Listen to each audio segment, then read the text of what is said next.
Full screen sharing.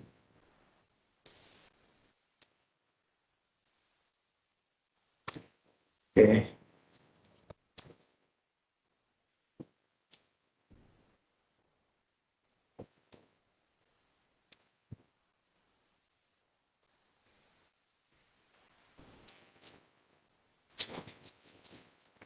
Good afternoon, everyone. Nice to see you all here in Manchur's meeting. And here today I am telling about forensics briefs about incident analysis. Here I am presenting how to tackle the scenarios where you will get issues in your organization and how to report and report mechanisms and briefs about what are the policies you can implement at your end to enforce these type of analysis requirements in organizations. Also, you have to ensure how much is your preparedness to forfeit these type of attacks, as well as if attack happens, what to be taken. These are the main motives of this presentation today by me. Okay, what you do if something happen, it will be hack of the machine or data theft in your system or using losing of your any physical device or phones. Nowadays everyone using phones and keeping the data inside of it. Uh, what are the techniques usually people does? And here, in terms of organizational perspective, I am focusing here. In organizational perspective, if systems get hacked, what to do? If website get hacked, what to do? And what are the analysis requirements and organizational preparedness to handle these such type of attacks? This is the thing. Okay. Okay, before going to further, I will explain about what is actually incident is. There are so many events occurring every day-to-day life of computers. In this, we are identifying so some events are damaging systems or system restarts. Sometimes systems not working fine. We have to ensure is it a security threat or not. How we will ensure that? The systems administrator you are reporting, they will ensure that part actually. If you are well versed with the systems, then you can also direct raise complaints. Okay. Here, the events are observable occurrences in a system or network. Events occurs every day, day to day, in wherever the ICT infrastructure is there. Here, the computer system incident, we have to define what it is. Any adverse event occurring in locations which is against your policies, standards, security practices. According to the organization, also you need to define. In your location, if you are not allowing any pen drive by any person, if you are seeing them, it is there, then it is a against the policy. These type of events also you have to identify because critical sectors has to follow this very stringently. Normal sectors they are allowing and they have to allow it. Why? Because they need to copy documents from one location to another locations. Okay. And here defacing website is a main thing in NIC. We usually identify these are the occurrences happened previously. If any websites the data is published publicly also. In defacing websites, attacker can do stealing of information or keeping politically motivated information. This also disrupts the national infrastructures also. So we have to be careful which scenario you are dealing with. This is actually incident. Now there are different types of events in terms of computers. We are dealing with computers here. Scope is incident means computer incident. Here is one of the best one is as said earlier, website defacement, denial of services. I hope everyone undergoing a CIA tried confidential integrity and availability. If site is there, if site is not available and not able to serve the users, then you have to ensure this to be available. If attackers are attacking and sending requests to the network to choke the network, then there is no service available for the service. This is also an event, but it is external force events. Unauthorized access information and modifications. In unauthorized authentication access modifications, what attackers does is they change the data inside of your database or site content, uh, can produce informational issues. And if you are giving citizen centric issues, it may lead to political motivations also. So we have to ensure the integrity of the website if any changes happening. Non-repudiation of the services also need to be ensured from service provider end. Violation of organization process, policies, processes, and guidelines. If any attack happens, you have to mitigate them. If any organizational policies earlier told about a usage of USB drives inside of organization, data centers, or locations, you have to ensure there should not be any violations. Loss of the theft of equipments. If any system is missed or system removal disk is missed, we have to file the complaints usually. This has to be done. If you are unless notify the user end from user end to the departments, they won't do any taking actions. If you are a department, then you have to identify the systems systematically. Social engineering techniques. Attackers use social engineering techniques and targeting employees for organizations, and they will try to steal the information or uses the resources to leak the informations also. Ransomware infections and APTs. These are two different ways of manipulating the resources and attacking the systems. In this, the attacker is targeting the organizations and attacking it. If there is a systems are using of resources, then the APT tries to steal the informations. So you have to ensure any APTs exist on the system. That is very difficult part. Still, it will be avoided if it is followed best practices and guidelines provided by cybersecurity teams. Ransomware infections. Under ransomware infections, the attacker attacks the systems and asking for ransom to decrypt your entire data. If your system is not much important, you may not give that much. But still, in terms of organization perspective, it is a very careful scenario. You have to report it and need to resolve these issues. Malwares and Trojans all are types of viruses. Usually, it has to be filtered at antivirus need to do this part, and there are EDR solutions. Usually, in NIC, we are performing these type of checks to ensure our systems are safe. Data exfiltrations. Outbound traffic in NIC websites are stopped. Still, certain attackers trying to do so many attacks. If the systems are not properly audited or vulnerable, they may prone to these type of attacks. Hacking and intrusions. These two are different terms. Hacking means the hacking can be done, but what the intrusion does is they try to go inside and exfiltrate without telling the users. We have to identify the intrusions because he is like a sleeping person and don't do anything and he will steal whenever they require. These type of scenarios you have to handle at various levels. Like if you have a different layers of security in different layers of devices, then only it is possible.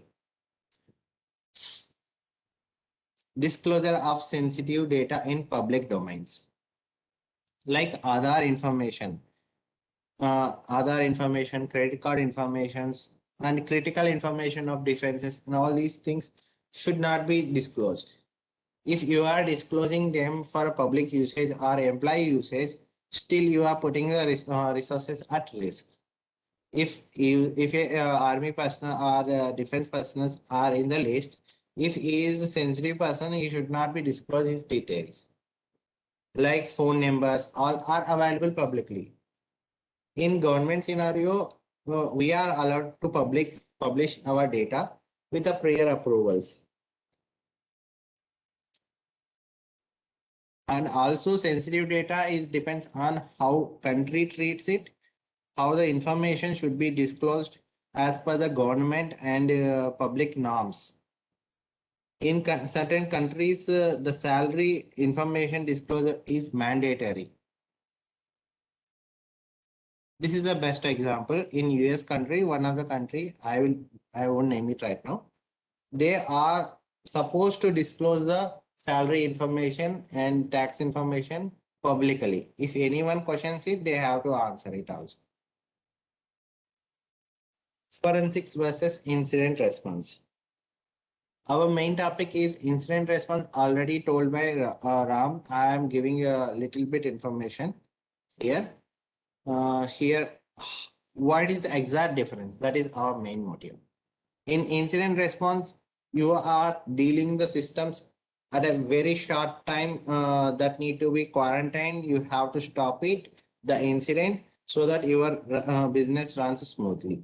This is actually incident response. You are doing it. You are identifying in the real time and stopping it, and make sure the systems are not vulnerable again or virtually patched, so that the systems are running smoothly and services is available 24/7. In forensic, what happens is forensic is already accomplished completed incident. You are taking it and you are analyzing it, reconstructing the events one by one. The cyber kill chain diagram is there, where you are identifying and analyzing the attacker behavior to identify each and every step what attacker exactly done at different phases, like reconnaissance phase. In this phase, attacker what he done to attack our systems, where we will get a gather intelligence, the vulnerability details. The forensic exactly to say reconstructing the completed incidents. And here, if you see the time constraints for each, you have very less time constraint, less time for responding to the incident. If you are taking more and more time, the organizational resources are at stake. In forensics, you have very much time. Still, you have limited time to complete the incident because you need to give results at the par. Both are performed for security reasons, and you will analyze what are the happened details. You have to ensure your system security good. Okay. Here, one more thing is how you will be notified incidents. There are multiple ways to get the notifications. One is public notifications. Attackers try to publish the content whatever they defaced in publicly. This is one of the popular site for defacements, and attacked websites list will be published for namesake purpose. And groups names are notified by, if you see in this diagram screenshot, this is a Zonage screenshot of one of the popular website got defaced, and here they have published by Ghost team, and these are the details. In these details, you will see that the website name, IP addresses, location, and the source code content also there. You have to ensure if there is a website got defaced, you should not be panicked. You have to inform the security teams. Also, you should not remove the content directly, or you have to copy the content, provide the timestamps and all these details to the security person. If you remove the content, what happens? You are tampering the evidences. If you tamper the evidence, it will take time to reconstruct the events. Even it may not be presentable at the court. In forensics, the main aim is it should be presentable in terms of legal as well as in court. The brief scenario of incident handling process is like this. First, your organization has to be well prepared for any type of incidents. For that, you need a set of tools, expertise, resources, how they are good at, and these details you have to ensure the minute details also. What are the need to be logged for each and incident handling processes? What are the requirements of software like portals? How to notify the user? What are the methodologies to communicate to the users and teams? all the mechanisms should be prepared. For this also it is recommended organizational policies should be cope up as well as legal policies. In certain scenarios, you have to go for legal policy for forensic. So ensure all levels of preparations to be ready in terms of organizational legal perspectives. The end user, how to notify it, identifies it and detect it. The incident handling team has to be in a position to analyze the incident and ensure that the incident is valid incident. The preliminary investigation like that you have to identify and complete it.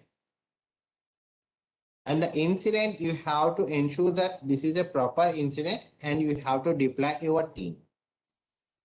In detection and analysis process, the security teams performs the analysis of the system. Is there any vulnerability or what are the system damage happened, impact analysis they can do.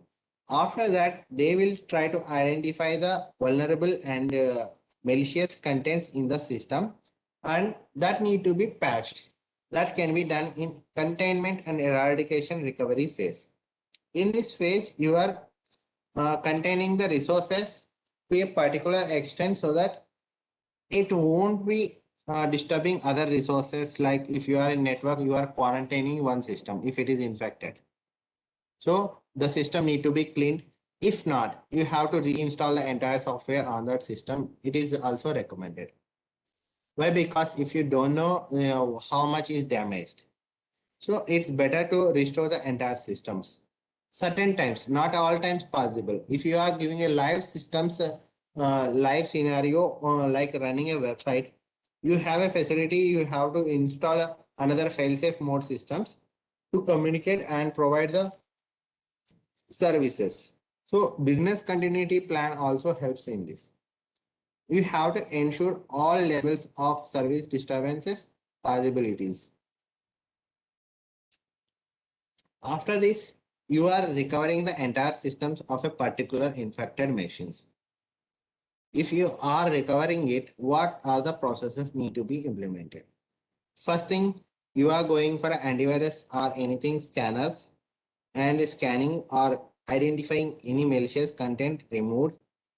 If you are not able to at the end, what are the policy organization policy you need to decide? Whether you need to reformat the entire system or quarantine the entire system for evidence if it is going for forensics. Next, post-incident activity. After incident is completed and identified, threat details are found and attacker information is identified. What are you going to do next? You have identified in your organization everything is this is like the attacker came and you found the attacker IP address and you found that the system this much damage done based on this vulnerability. This report is prepared.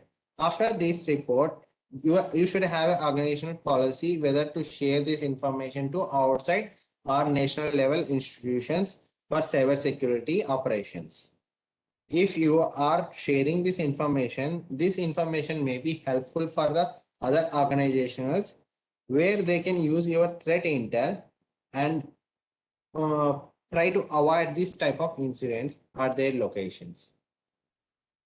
This is a very helpful methodology where one organization got attacked, other organizations got benefit from that also. Even it is attacking only one, you are stopping at national level. If you see, only one organization got infected.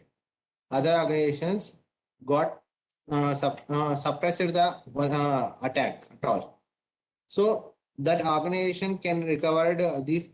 This is a post-incident activity where you have learned the lessons and helping others also.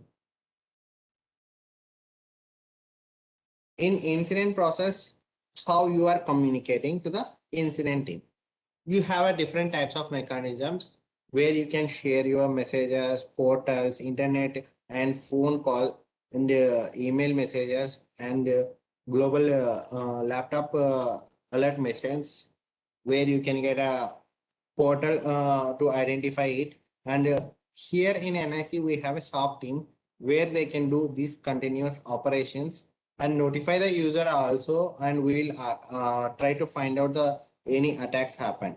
If we are receiving any complaint, we are taking care of this, and we follow full ticketing system process where the incident systems were mitigated and the analysis report shared. If anything required, we will suggest to mitigate those vulnerabilities also.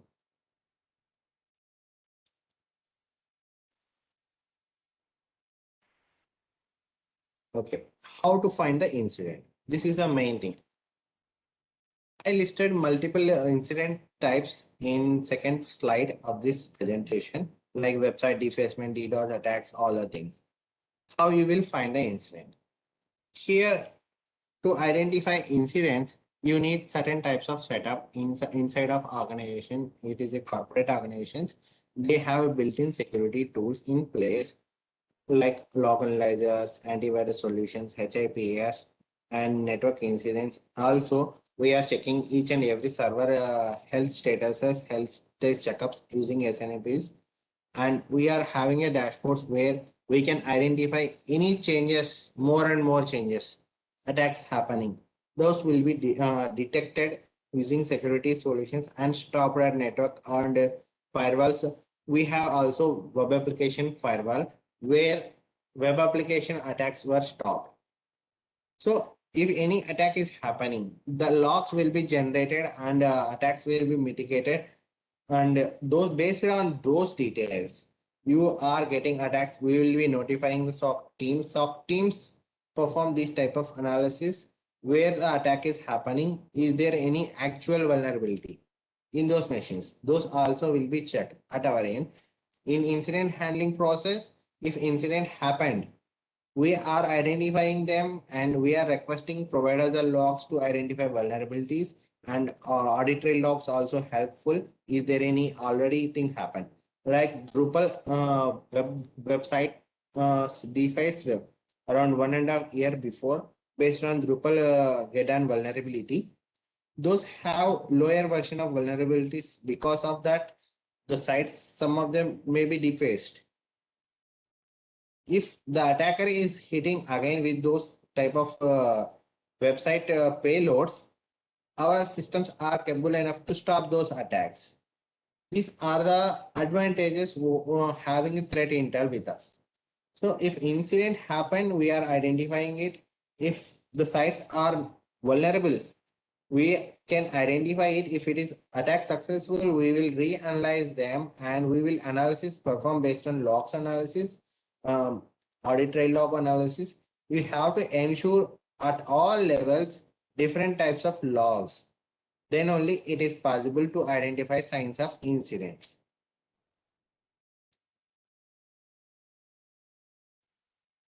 So here you have to maintain at system level event logs.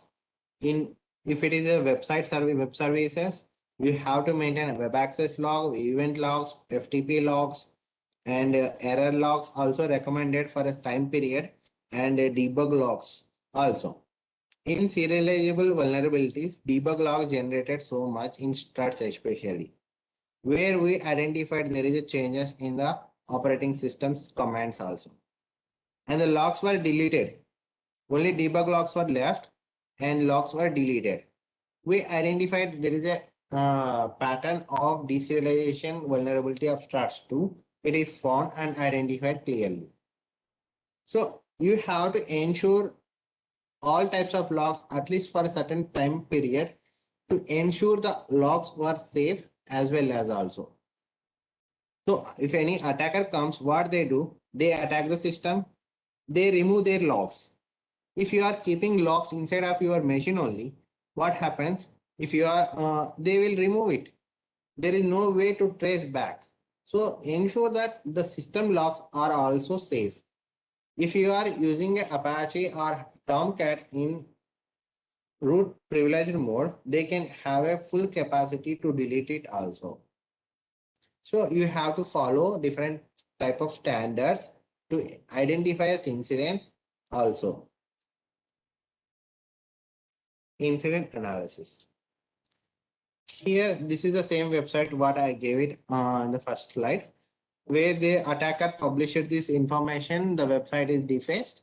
After this keen analysis, we found that the website is vulnerable to SQL injections. Also, it is identified that the website is hosted with database as well as website in one location. Due to that, he had a full capacity of accessing the entire machine. Using this machine, the attacker tried to perform all operating system commands. So ensure that all the operations, installations are up to the standards, and ensure you have to follow NIC guidelines while putting the system in cloud. So this is an actual command. We identified there is a device which is vulnerable to SQL injections. Still, that SQL injection is also encrypted. That is an encrypted payload that is decrypted at the server only, and that server is giving these commands. So the actual output is this one. This is the file name. The actual command is encrypted payload. Execution is this file keeping on the server. So always follow security standards to code the encodings also. Always undergo audit process before hosting the web applications. After this containment, you have to find the incident and stop the locations. We block the websites if any incident happens, and then we are stopping at NICNet level only. And if the organization wants, then only we will provide. Without audit certificates, it's not possible to reopen a website. Incident eradication. We have to fix the vulnerability issues and any issues which are at the system level, server hardening levels, they have to fix it before hosting any applications. Ensure local client systems also safe and secure.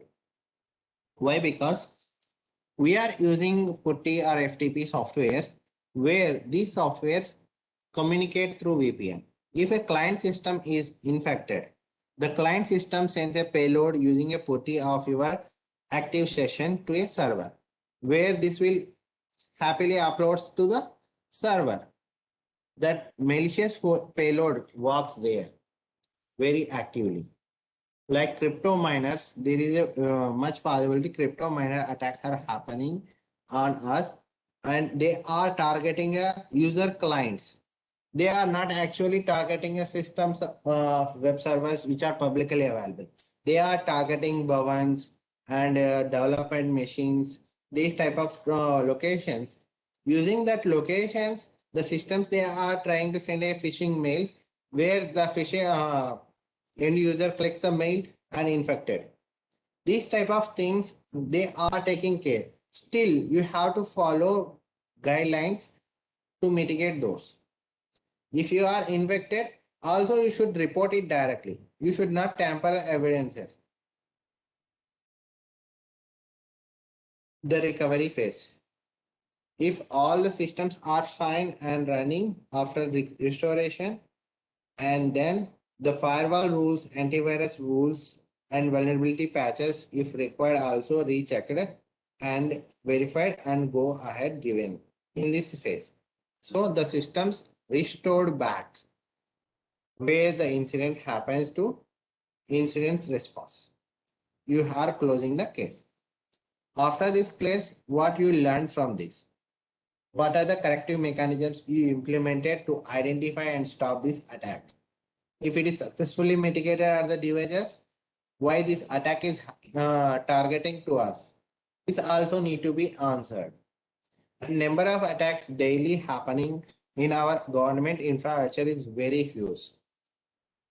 So from your end, any website or systems are securely patched and running, then it reduces attack surface level in the organization. So you have to give self clearance that you are following standards of organization, where security is maintained at the highest level. Okay. So in real time, you have responded to the incident responses. These are mainly required in real times, and you are reporting to the SOC teams. They will stop the attacks. Why forensics is required? In incident response, you are categorizing the risk only particular incident, and you are closing that incident. But there may be certain types of incident previously happened or storing on your locations, and kept for a very long time. How to follow on identify those things. The forensics provides high level of entire reconstruction of events. Everything is identified in this forensic. That is the main aim to identify, and motto is collection of evidences and presentable in the court of law. This is the main thing. The discipline that combines elements of law and computer science to collect and analyze data from computer systems, networks, wireless communications, and storage devices in a way that is admissible in a court of law. What exactly here stating is whatever the ICT infrastructure, anything is need to be checked, and it should be in a presentable way in the court of law according to the legal evidences. Ultimate goal is to present plausible and believable chronicle of events, that means series of restructured events, to encourage a specific result while all along following all relevant laws, that means country laws as well, practices and procedures. Here I am telling a brief of what cyber investigation process required. First, whatever the thing is, you have to identify incident. Told about how to identify incident, what are the signs of incident, anything that from that policy violations, that is also an incident. In forensic investigation process, seize and acquisition. What here does is you are taking digital evidence to showcase in the court of law. That is the main part. For that, you need a seizing of entire digital equipment. You are preserving it and packing it. After seizing, what you have to do, you have to extract the evidence, and you have to find what are the things for presentable court of law as a evidence. Also, you have to ensure the chain of custody, security, integrity of the systems, what you collected. If it is changes, if any changes happen in the systems or evidences, that is a problem. You should not allow it. If any changes in the system or hard disk changes considered, it is not presentable in the court of law. There are techniques and ways, systematic ways, procedures you have to follow to take the evidence and store the evidence and present the evidence. After that, analysis need to be performed on these systems. Extracting of evidence is a main thing. This requires different types of tools, forensic tools they are called. Here, forensic means cyber forensics we are dealing with. And documentation. Documentation also should be done very systematically, and the reports need to be filled properly, and the reporting mechanisms are also in standard formats. Okay, this is one of the methodology like previous one where you are preparing your entire organization for forensic preparedness. In this preparedness, you have to ensure all setting up legal setup and all other things. And I am telling briefly here. The next slides will be there. Respond. In response phase, you are identifying recognizances and other parts where your incident happened. Acquisition process also has to be implemented where you are taking the digital evidences.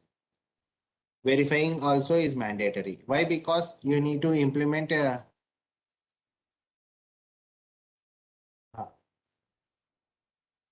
1 minute, please.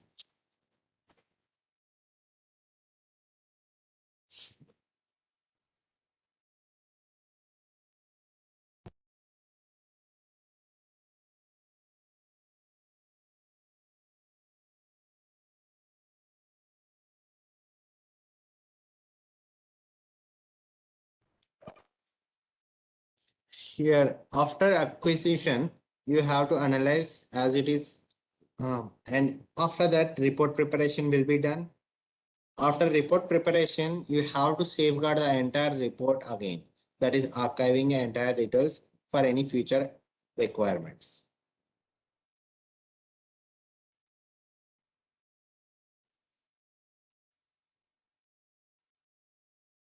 Okay, here are the main principles.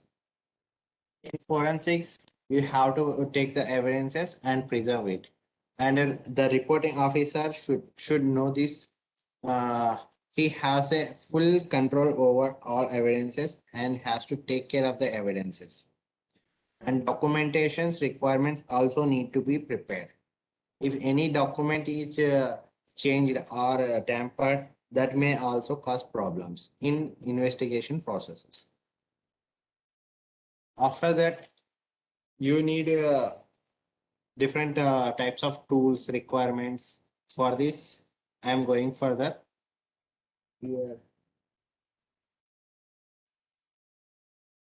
Equipments also you need to be ready with. How much is the storage? In digital evidences, there are systems as well as you should have a storage mechanism requirement. Physical storage also you need it, and laws and policies, how to acquire the image or how to take the evidence. If it is a proprietary image, what are the policies and procedures need to be implemented to collect that image. Analysis environment, you should have a proper lab setup to perform any types of drills or identifying the evidences collections and extraction requirements. You need a good internet connectivity nowadays is much required. Why? Because if there is a recognize of recognize like any incident about the details were available, we can gather from that also.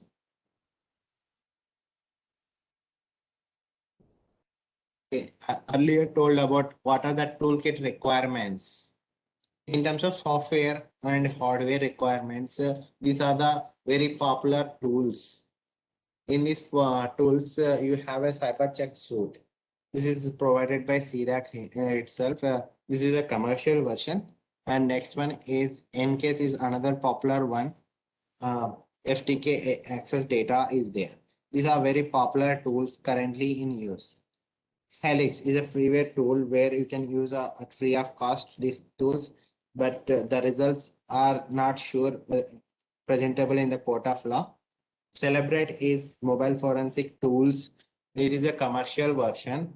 The forensics of mobile suits like iPhones, all other old phones also can be performed using this. Oxygen forensic suits.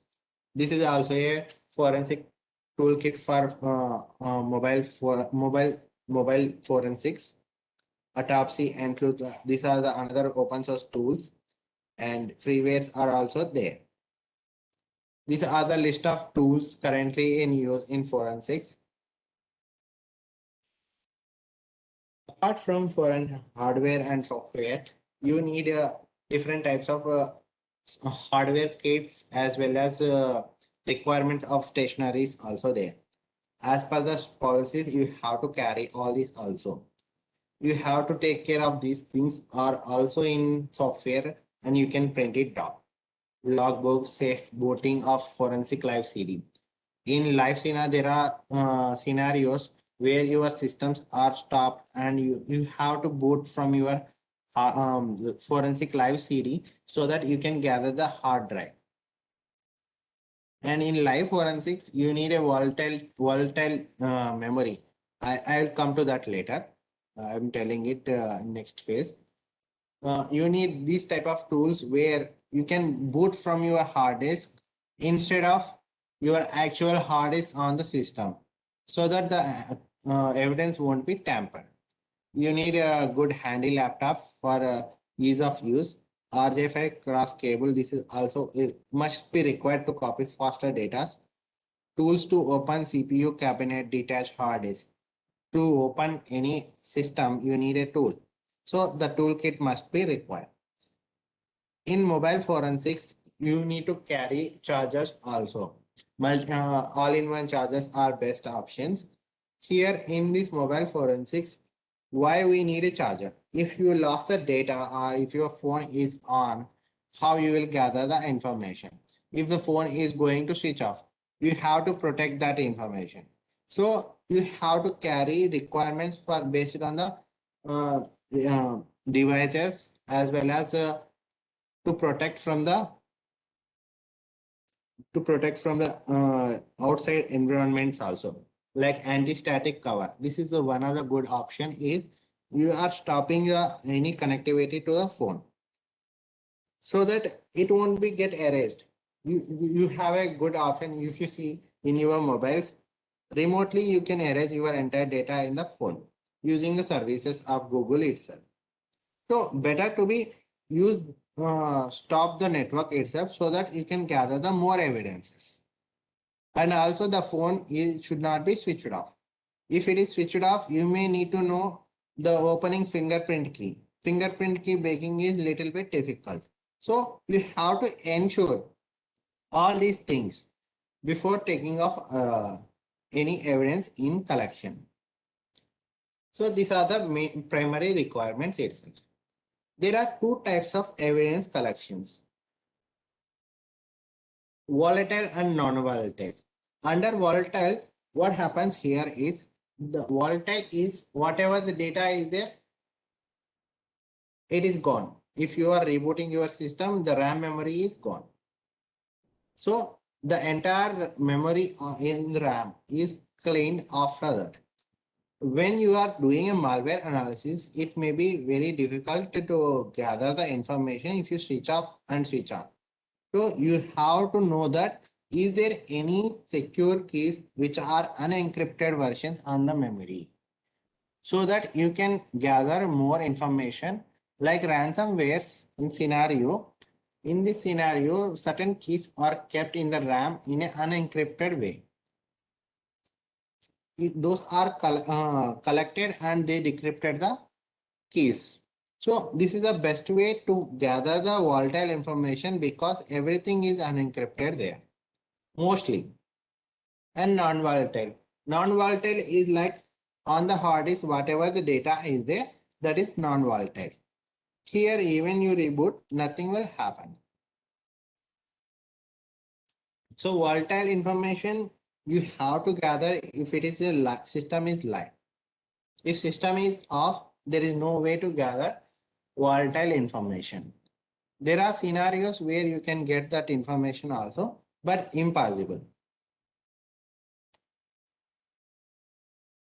In if you see NVRAM data, you may have seen virtual memories. To gather cloud type systems, it is very easy to gather the information from the servers. The administrators can able to get the volatile memory. If it is encrypted, you need a keys to open it. So this is another way the virtualizations provide you leveraging of technology to download such information for this type of techniques. It is easy to manipulate and to perform the data, and if the service, this can be always serviced. So you have to use all types of ways to gather information for forensic evidences. Okay, some more information about volatile data and non-volatile data. Volatile data can disappear quickly, easily, asynchronously, automatically. That is means you are rebooting system. Physical memory, which contains processes, connections, credentials, clear text passwords, decrypted file systems, containers, network traffics. So here in volatile memory, what you are getting this much critical information that is currently used by the attacker or any person, you are gathering it. If any malicious IP, if you found there, it is very easy to detect the forensic evidence and prove it is other part.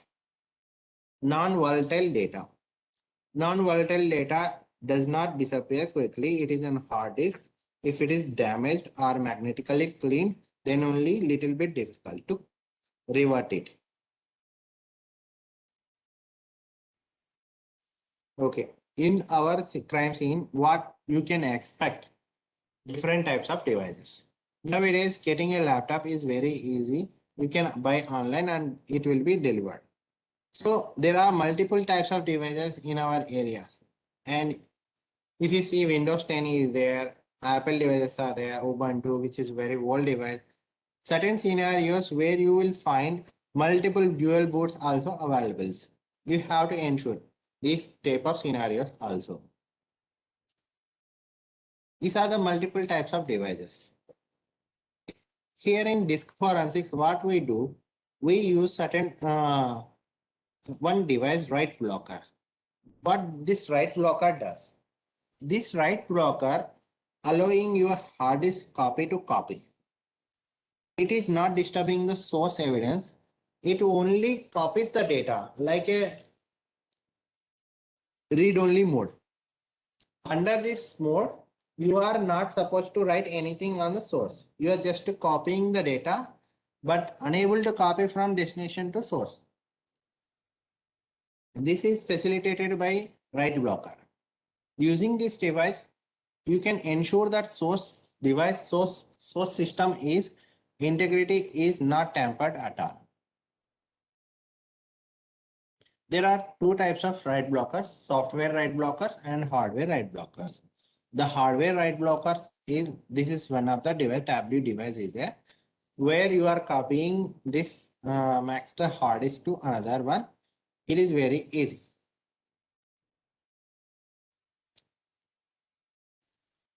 And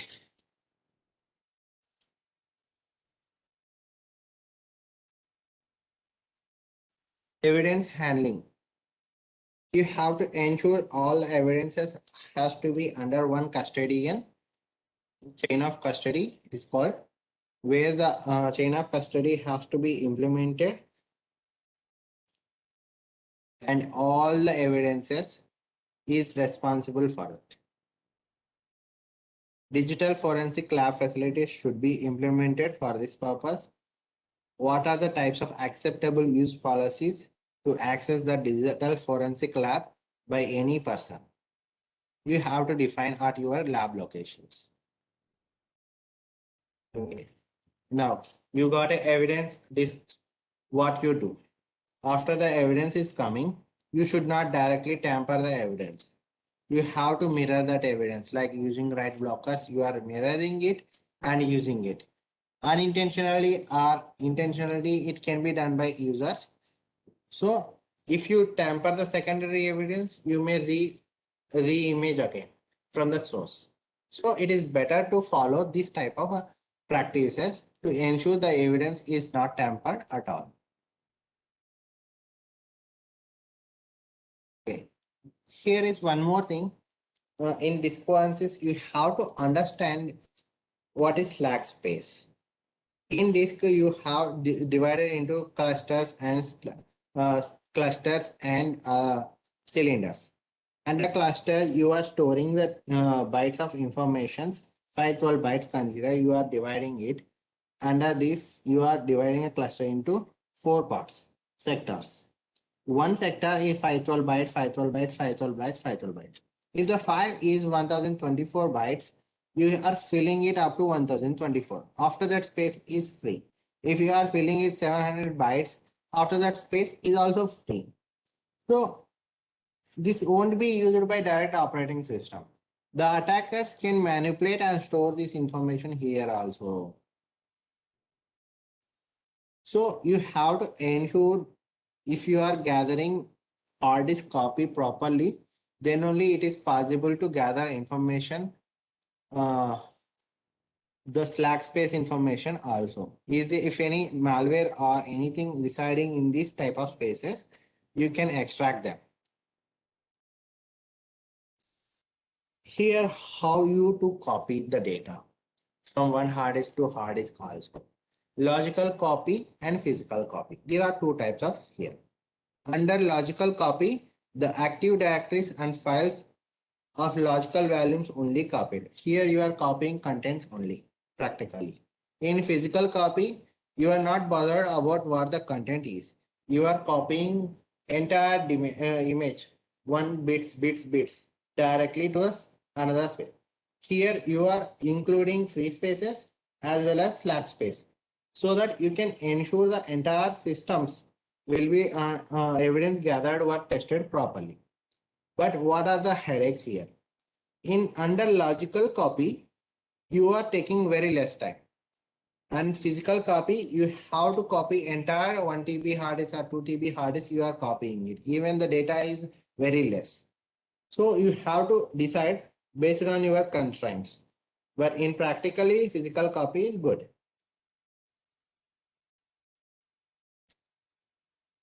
Advantages. Analyzing the image of the digital evidence will preserve the original evidence and prevent any inadvertent alteration of original evidence during examinations. Cloning image may be made again if required. So if you are copying logical or physical, you are cloning it and you are checking a duplicate image and then you are going it. If any tampering occurred, you may recreate the image from the source. So you have to do this process as part of season acquisitions only. So how to do imaging of the hard disk? You need certain tools like TrueBack, FTK Imager, and they have built-in features of imaging. How to respond to the forensic thing? You should have a report activities and you have to trace the information. Is it actual valid one or not? You have to assign a fields and then you are following it. In certain, you are following this response phase directly. They are following it. Reconnaissance phase. Under reconnaissance phase, you are fingerprinting or collecting evidences based on the evidence types and location. If they are getting a services from cloud, you have to get that information also. Nowadays it is very easy, only one laptop you are connecting to multiple servers in the data centers and AWS services also. So you have to identify what are the requirements need to be done and what are the requirements for seizing and details also. Also, you have to ensure the authenticity of the IP address. Is there any in organization somebody trying to spoof it? Spoofing of IP spoofing. So you have to ensure that also. If anyone say IP spoofed, you have to ensure is it IP spoofing occurred or not. It's better to go on-site survey before coming to any conclusions and for gathering more information. It is a best practice. Seizure. Under seizures, storing of information and evidence need to be protected in storage. I earlier told about anti-static bags and how to protect that information. And you need for mobile forensics, you need a phone with multiple chargers where you can get a good pin for charging it also. Transfer the computer systems to a secure location. Under chain of custody, you have to protect your evidences. All the evidence should be protected up to a certain level completely without any tamper. You have to, if required, you have to store it in anti-static bags, PVC bags, everything. Okay, you need to collect assets, what need to be seized and acquired. Here, if you see, there are multiple types of devices as shown in the previous slides. If there are different types of slides, how much is your capability to handle all the things? If required, you have to call mobile assets. Also, you need to enlist them. Are there any wireless devices? You have to take them. Are there any dolls or which are equipped with Wi-Fi signals and electronic evidences? Are there any small cameras? Are there any dolls having a drones type things which are connectable to Wi-Fi? These type of things also you need to collect. Okay. Here, we have to image with different types of tools. Earlier told FTK and NCSS. And what are the volatile image also you have to collect. There are certain types of USB sticks where using those USB sticks, you are collecting the volatility data also possible. There are different types of services provided by companies about this. You have to analyze and reconstruct the events. Here, the listed tools are very helpful. Those EDAC tools and NCAS tools perform automatic identification of any deleted files, removed files, changed files, marked files.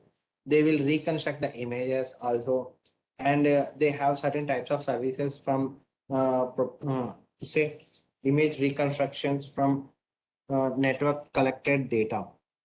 In network forensics, you are collecting the network data like PCAP files, where the images files can be reconstructed using a forensic tools. That is also good practice. You have to collect network data also after performing this.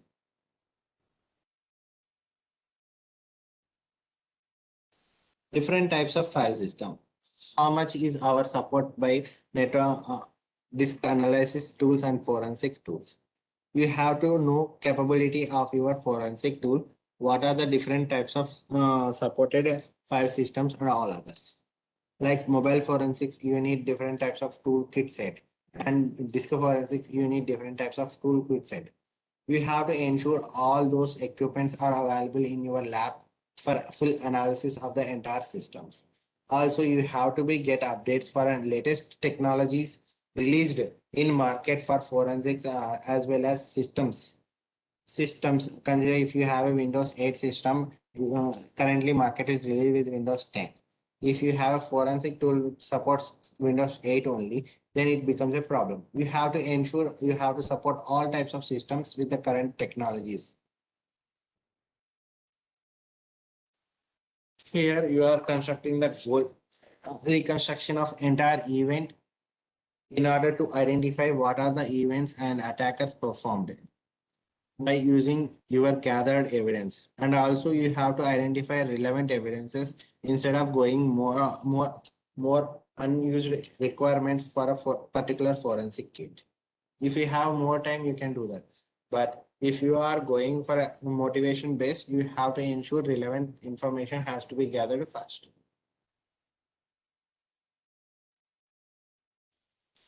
Okay, what information you will analyze, it is a matter. Here I am skipping this. Okay, here your analysis performed. If you have gathered evidence, is there any image file deleted or stenography file identified? Those things will be analyzed by the analyst. The analyst will try to identify is there any image or any file deleted which is supporting to the evidence that will be gathered and that will be published in the report. Okay.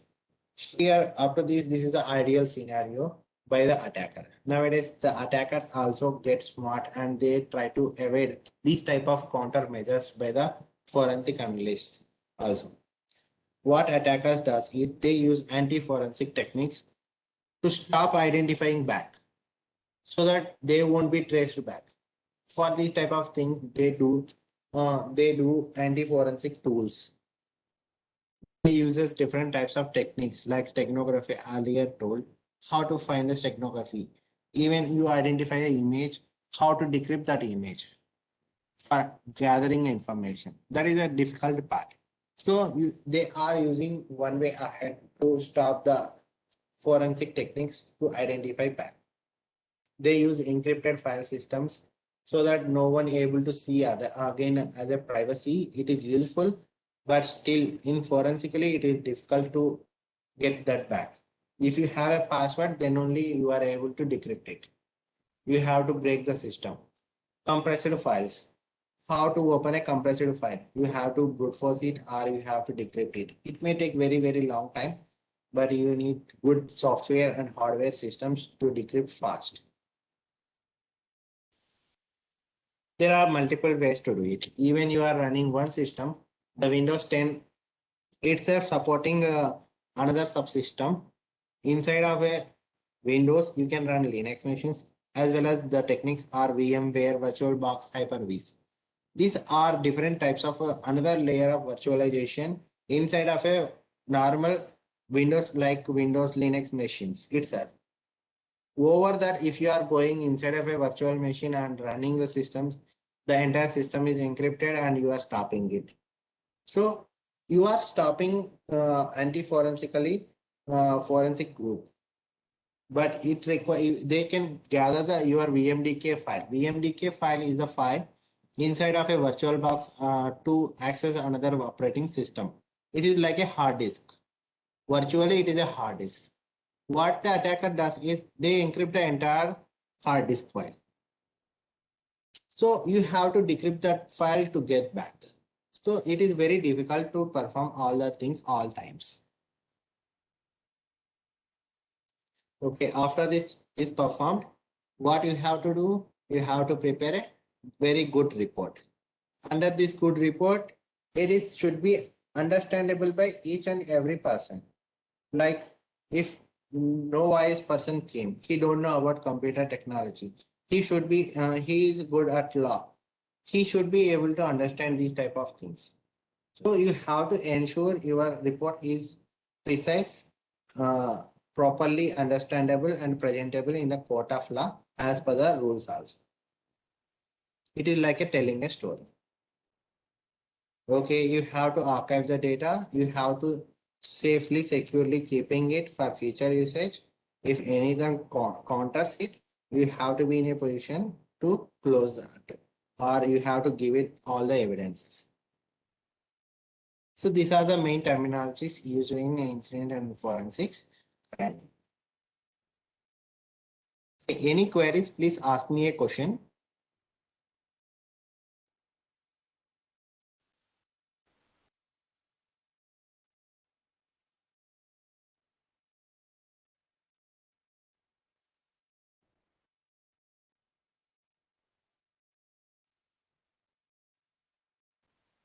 Hi, dear participants, any query?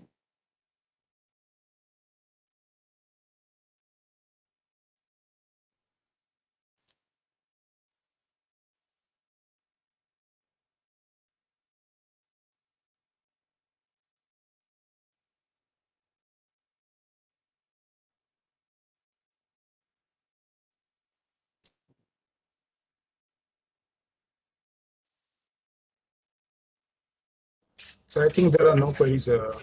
So, sir, have you done, sir? Thank you. Okay, sir. So we'll take a short break of 10 minutes, sir. Okay. And then we'll start the next session. We'll come back by 3:25. Thank you. Thanks, everyone.